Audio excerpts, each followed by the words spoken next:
What's the most satisfying the tables have turned moment you've witnessed?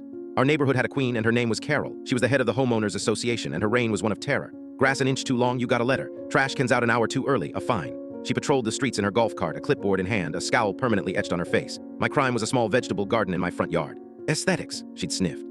It lowers property values. We all hated her, but we were powerless. She knew the bylaws better than the lawyers who wrote them.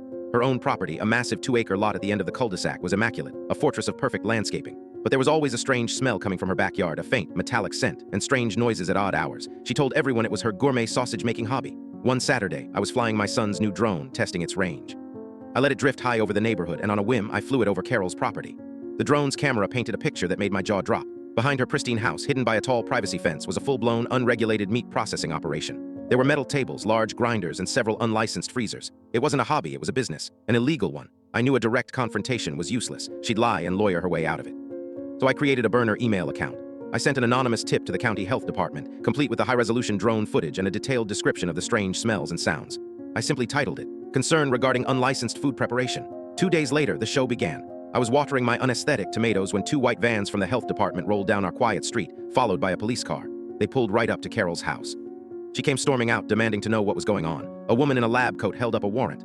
Carol's face went from indignant rage to sheer panic. They spent 4 hours there. We all watched from our windows. They carried out equipment, bags of evidence, and shut the whole operation down with bright yellow tape. The next day, at an emergency homeowners association meeting she didn't attend, she was voted out unanimously. The last I saw of her, she was loading boxes into a moving truck. The health department fines and legal fees had forced her to sell. Our new association president's first act was to abolish the rule about front yard vegetable gardens.